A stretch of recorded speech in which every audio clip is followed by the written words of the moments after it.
नमस्कार मित्रों। तो 2024 लोकसभा चुनाव के परिणाम आ चुके हैं और इस पूरे दौरान हम सभी ने खूब सारी बातचीत की। मैंने भी अपने बहुत सारे वीडियोस बनाए, बहुत सारे लोगों ने अपना अपना जो कुछ भी प्रचार करना था, जो कुछ भी कहना था, सारी पार्टियों ने किया। और इसके बाद अब जनता का जनादेश आ चुका है। जनता ने एक बार फिर से मोदी जी को आदेश दिया है कि आप देश के पुनः प्रधानमंत्री बने। तो ये अपने आप में एक बहुत बड़ी घटना होने जा रही है, क्योंकि नेहरू जी के बाद ये पहली बार ऐसा होगा कि देश का कोई ऐसा व्यक्ति जो लगातार तीसरी बार प्रधानमंत्री पद की शपथ लेगा। बावजूद इसके अगर आप देखें विपक्ष के लोगों को, कांग्रेस के प्रवक्ताओं को अगर सुने तो उनकी तरफ से मैं अभी सुन रहा था कुछ लोगों को, तो मैंने देखा कि अलग अलग तरीके से बातें इस परिणाम को एनालिसिस वो कर रहे हैं। उनमें से कुछ लोगों का कहना है कि मोदी जी को अपनी नैतिक हार मान लेनी चाहिए, मोदी जी हार चुके हैं और मोदी जी को इस्तीफा दे देना चाहिए, उन्हें पुनः प्रधानमंत्री नहीं बनना चाहिए, वगैरह वगैरह, न जाने क्या क्या कहा जा रहा है। तो आज का ये मैं समझता हूं कि इस चुनाव को लेकर के मेरा ये अंतिम वीडियो है, जिसमें मैं विश्लेषण रखना चाहूंगा और जो कुछ ये आरोप लगाए जा रहे हैं मैं उन पे भी बात रखना चाहूंगा। और अगर भाजपा की कुछ सीटें घटी हैं तो किन कारणों से घटी होंगी, उस पर मेरा क्या विश्लेषण है वो आपके समक्ष रखना चाहूंगा। थोड़ा सा लंबा वीडियो होगा, मैं आपसे चाहूंगा कि अंत तक जरा बने रहिएगा। देखिए, सबसे पहली बात तो जो ये कही जा रही है कि नैतिक आधार पर भाजपा को इस्तीफा या मोदी जी को इस्तीफा दे देना चाहिए, उनको इस जो सीटें घटी हैं उसका श्रेय लेते हुए और इस्तीफा दे देना चाहिए। मैं सबसे पहले तो ये बात कह देना चाहता हूं कि 240 सीटें, लगभग 240 सीटें भाजपा को मिली हैं, ठीक, मोदी जी के नेतृत्व में। अब जरा एक चीज ये सोची जाए कि 240 सीटें पिछली बार कांग्रेस को कब मिली थी। यदि आप ये ढूंढने की कोशिश करेंगे तो पता चलेगा 1984 में, वो भी तब जबकि इंदिरा गांधी जी की हत्या हो जाती है और उसकी सिंपैथी में कांग्रेस ने ये सीटें हासिल की थी। उसके बाद से 240 का भी आंकड़ा कभी पिछले 40 सालों में कांग्रेस पार नहीं कर पाई है। 2004 में ये सरकार बनाते, मैं आपको आंकड़ा देना चाहूंगा, 2004 में कांग्रेस के पास महज 145 सीटें थी। ध्यान से सुनिएगा, कांग्रेस के पास 145 सीटें थी। उस समय भी भाजपा के पास जो सीटें थी वो 135 सीटें थी। जो आज कांग्रेस को सीटें मिली है ना, 99 सीटें, उस 99 सीटों से ज्यादा वो उस समय भी थे। दूसरी बात, अगर आप बात करें 2009 में इन्होंने फिर से कांग्रेस ने सरकार बनाई। उस समय कांग्रेस के पास जो सीटें थी वो 206 सीटें थी। और अगर भाजपा की बात करें उस समय भी भाजपा के पास 116 सीटें थी। यानी आज की जो कांग्रेस की सीटें हैं 99, उससे कहीं ज्यादा सीटें। सोचने की बात है कि इन सारे आंकड़ों को देखने के बाद ये समझ में आता है कि अगर ये 240 सीटें देखी जाए, हाँ, पिछले 10-12 सालों में जो 3 चुनाव हुए लोकसभा के, उसमें ये लोएस्ट है भाई। इसके पहले ऐसा होता रहा कि मोदी जी 272 का आंकड़ा अकेले भाजपा के दम पे ही हासिल कर लिया करते थे। 2014 में भी उन्होंने हासिल किया, 2019 में तो 303 सीटें हासिल कर ली थी। तो कहने का मतलब यह है कि हाँ, ठीक है कि जो भाजपा की एक्सपेक्टेशन थी कि हम अकेले 272 पार कर लेते थे, वो 272 पे नहीं पहुंचे, उससे थोड़ा पीछे रह गए। लेकिन जो आंकड़ा उनके पास आज है वो कांग्रेस के आज के आंकड़े से भी 2.5 गुना है, ठीक। दूसरी बात मैं ये रखना चाहूंगा कि जब 2014 में या 2019 में पूर्ण बहुमत की भी सरकार भाजपा की अपनी खुद की बन रही थी, बावजूद इसके मोदी जी ने कभी ऐसा नहीं किया कि जो ये कह रहे हैं ना कि मोदी जी तो बड़े अहंकारी थे। अरे भैया, अगर अहंकारी होते तो उस समय क्या जरूरत थी कि घटक दलों को कोई स्थान देने की, उनको मंत्रालय देने की, उनको किसी तरीके से सरकार में कोई भी जो है स्थान देने की क्या आवश्यकता थी। लेकिन बावजूद इसके घटक दलों को बाकायदा, चाहे अनुप्रिया पटेल हो या और भी ऐसे बहुत सारे मंत्री रहे दूसरी पार्टियों के, उनको स्थान दिया गया। तो सोचने की बात यह है कि जब ये पूर्ण बहुमत की सरकार बना रहे थे तब भी उन्होंने घटक दलों को पूरा साथ लेके ही सरकार बनाई और उनको पूरा सम्मान दिया। दूसरी चीज, आज की ही आप बात कर लीजिए तो बिहार में और या महाराष्ट्र में भाजपा के पास अधिक सीटें हैं, बावजूद इसके उन्होंने सीएम घटक दलों के नेताओं को बनाया।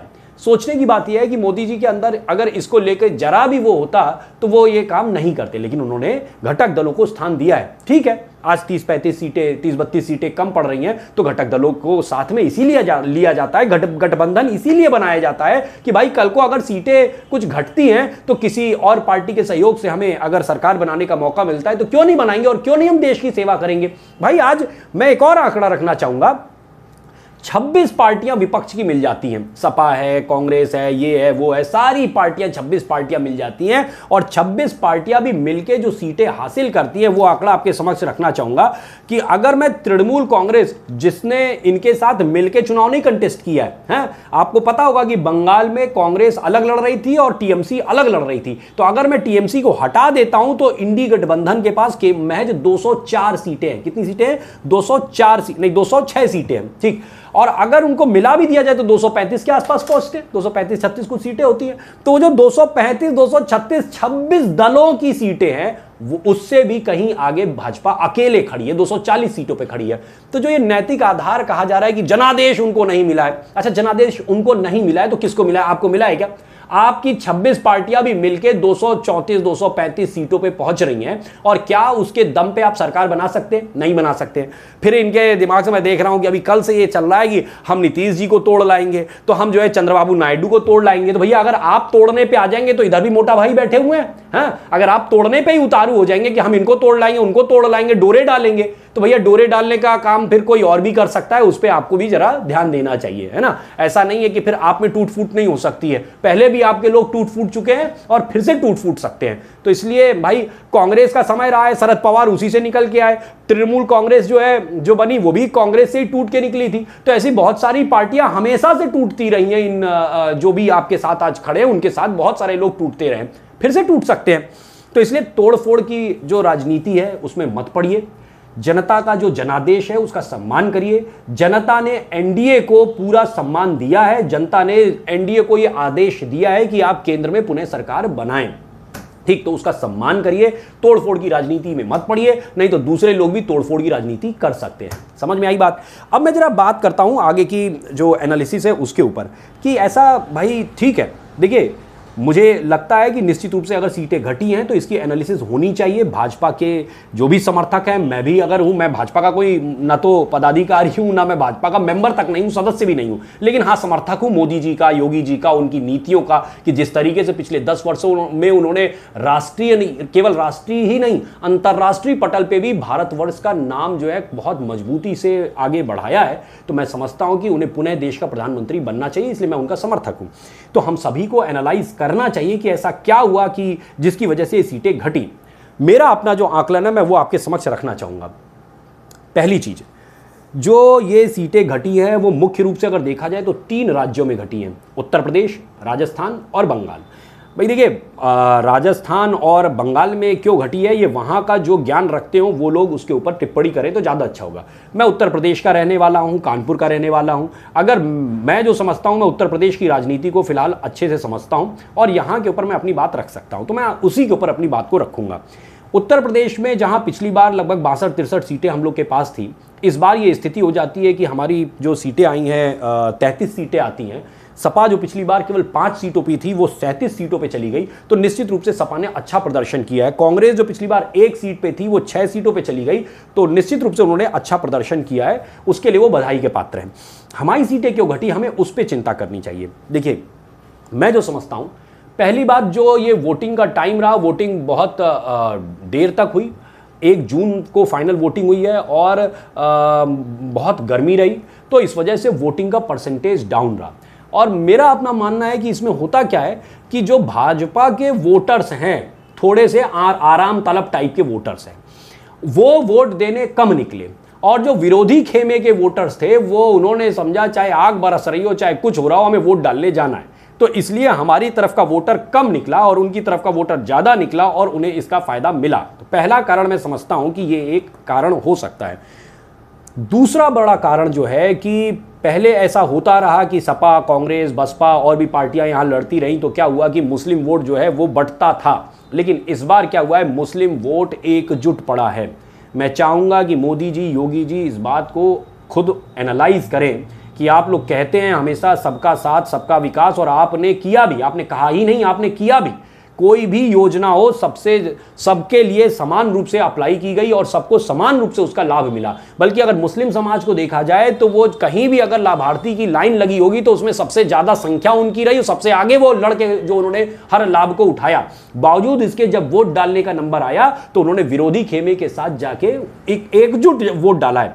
लगभग कल मैं कोई आंकड़ा देख रहा था, 82-83% जो मुस्लिमों का वोट गया है वो विरोधी खेमे के लिए गया है। ये एक चिंता का विषय है। जबकि हिंदुओं का जो पक्ष है ये जातियों में बंट गया। इसको तोड़ने के लिए विपक्ष ने खूब सारे षड्यंत्र रचे। उन्होंने जातिगत जनगणना करवा देंगे, उन्होंने बोलना चालू कर दिया, राहुल गांधी ने, कि संविधान की कॉपी लेके चलते थे, और उन्होंने बोलना चालू कर दिया कि अगर मोदी जी को 400 सीटें मिल गई तो वो संविधान खत्म कर देंगे, आरक्षण खत्म कर देंगे, पता नहीं क्या क्या उन्होंने जुमलेबाजी की। हाँ, ऐसा कहीं नहीं हो सकता था। अगर ऐसा मोदी जी करने की कोई इच्छा रखते तो भैया 2 टर्म चला चुके हैं। 2014 का चुनाव उन्होंने स्पष्ट बहुमत के साथ चुनाव अपना स्वयं बीजेपी के दम पे वो सरकार बना चुके थे। 2019 के चुनाव में भी उन्होंने बनाया, लेकिन उन्होंने एक बार भी ऐसा कोई बदलाव संविधान में करने का प्रयास नहीं किया। जब 2 बार नहीं किया तो तीसरी बार क्यों करेंगे? लेकिन बावजूद इसके उन्होंने जिस भी तरीके से जनता को समझाया, मुझे लगता है कि जनता के दिमाग में जो इस वर्ग से संबंधित लोग थे, जो ऐसी जातियां थी, उनके दिमाग में ये बात कहीं ना कहीं वो लोग बैठाने में सफल रहे कि अगर मोदी जी को 400 सीटें मिली तो हो सकता है आरक्षण ही खत्म कर दें, हो सकता है संविधान ही बदल दे, पता नहीं क्या क्या कर दें। तो ये जो बात समझाने में विपक्ष सफल रहा है, हमें इस पर चिंता करनी चाहिए। और हिंदू एकजुट नहीं हो पाया, जातियों में बंट गया, जबकि जो मुस्लिम है वो एकजुट वोट जाके विपक्ष को मिल गया। इसलिए मुझे लगता है कि ये दूसरा कारण है जिसकी वजह से ये लोग जीते। तीसरी वजह जो मैं समझ पाता हूं कि सोशल मीडिया पे विपक्ष का कंट्रोल जबरदस्त था। मतलब हम लोग जो भी वीडियो बनाते रहे, जो भी पोस्ट लिखते रहे, मेरा अपना व्यक्तिगत अनुभव है, खासतौर पे फेसबुक और ट्विटर, इस पे कंट्रोल कहीं ना कहीं विपक्ष का बहुत ज्यादा था। इतना ज्यादा कंट्रोल था कि अगर हम लोग कोई सनातनी पोस्ट लिख दें, हम भाजपा के पक्ष में कोई पोस्ट लिख दें, जय श्री राम लिख दें, पता चला ये स्थिति हो जाती थी कि उस पोस्ट की रीच ही घट जाती थी। आप नॉर्मल कोई अगर आप सेल्फी भी डाल देते, पता चला कि उसमें 500 व्यूज, 500 लाइक्स पहुंच जाते हैं। लेकिन अगर हमने ऐसी कोई पोस्ट डाल दी, सनातनी पोस्ट वगैरह, तो उस पर 10 व्यूज और 10 लाइक पहुंचना मुश्किल काम हो जाता था। तो इसका मतलब है सोशल मीडिया पे कहीं ना कहीं से इन्होंने जबरदस्त पकड़ रखी थी। मेरा अपना आकलन है कि पाकिस्तान में बैठे हुए इनके समर्थक है ना, फवाद चौधरी टाइप के, और उनकी पूरी जो लॉबी है, पूरा पाकिस्तान चाह रहा था कि राहुल गांधी देश के प्रधानमंत्री बने। तो ऐसे बहुत सारे खलीहर बैठे हुए लोग, उन्होंने इनके सोशल मीडिया समर्थन में खूब काम किया। हमारी पोस्ट की उठा के खूब सारी कंप्लेन की गई, हमारी पोस्ट की रीच को घटाने की कोशिश की गई, हमारी बातों को आगे न बढ़ने पाए उसके लिए पूरा प्रयास किया गया। तो सोशल मीडिया पे हमारी पकड़ नहीं थी। मैं मोदी जी से, योगी जी से ये बात कहना चाहूंगा कि इसके लिए कोई नया प्रयास किया जाए कि देश, भारतवर्ष के सोशल मीडिया पे विदेशों का कब्जा नहीं होना चाहिए, कि विदेश से बैठे हुए लोग भारत विरोधी षड्यंत्र वहां से कर सके और हमारी जो भारत समर्थक जो पोस्टें हैं उसको दबा सके। इस पे हमें चिंता करने की आवश्यकता है। चौथा जो बड़ा कारण मैं समझता हूं वो ये है कि प्रत्याशियों के चयन में कहीं ना कहीं कुछ गलतियां हुई हैं। संगठन को इसके ऊपर विस्तार से चर्चा करनी चाहिए, मंथन करना चाहिए कि ऐसा क्या हुआ है। मुझे लगता है कि कुछ सीटें ऐसी थी कि जिन पे कैंडिडेट बदले जाने चाहिए थे, नहीं बदले गए। कुछ सीटें ऐसी थी जिन पे कैंडिडेट नहीं बदले जाने चाहिए थे, वहां बदल दिए गए। इन दोनों चीज़ों का हम लोग को खामियाजा भुगतना पड़ा है। यूपी में खासतौर पर अगर हम बात करें तो अभी मैं ये देख रहा था, अभी मेरे सामने सारे जो भी सीटें हैं उनके परिणाम सामने हैं। तो मैंने देखा कि इलाहाबाद की सीट का एक उदाहरण सामने दिख रहा है कि 40 साल बाद वहां पे कांग्रेस जीत सकी है। सोचने की बात यह है कि वहां पे पिछली बार हम लोग की जो कैंडिडेट थी वो रीता बहुगुणा जोशी थी, जो कि पिछली बार बड़े अच्छे मतों से जीती थी। इस बार उनको बदल दिया गया, उनके टिकट को काट दिया गया था और उनकी जगह पे पश्चिम बंगाल के राज्यपाल पंडित केसरीनाथ त्रिपाठी जी के पुत्र नीरज त्रिपाठी जी को टिकट दिया गया। वो लगभग वहां पे 60,000 वोटों से हार गए। अब क्या कारण था, क्यों सीट बदली गई, क्या वजह थी, ये सब तो संगठन अच्छे से समझेगा। लेकिन जो भी है, इस चीज़ को एनालाइज करने की ज़रूरत है कि प्रत्याशियों के चयन में कहीं ना कहीं कुछ गलतियां हुई हैं। कानपुर में ही अगर मैं बात करूं तो जो इस बार हम लोग की जीत हुई है कोई बहुत अच्छी जीत नहीं है। ये पिछले 2-3 चुनावों में अगर हम देखें, 2-3 चुनावों से ये लोएस्ट विक्ट्री रही है। कई सीटों पे हम देख रहे हैं कि जो मतों का जीत का जो अंतर है वो भी कोई बहुत अच्छा नहीं रहा है। तो इसलिए प्रत्याशियों के चयन में कुछ गलतियां हुई है, इस पर हम लोगों को अच्छे से मंथन करना चाहिए। ये मुझे लगता है कि ये 3-4 बड़े कारण रहे जिसकी वजह से हम लोग की यूपी में सीटें घटी हैं। लेकिन मुझे पूरा विश्वास है कि भाजपा एक ऐसा संगठन है, संघ के नेतृत्व का भी इसको लाभ मिलता रहता है कि सोचने की बात है कि यहाँ पे कोर्स करेक्शन बड़ी जल्दी किया जाता है कि अगर कुछ गलती हुई है उस गलती को हम स्वीकारते हैं और उस गलती को स्वीकारने के बाद उसके ऊपर कोर्स करेक्शन करते हैं।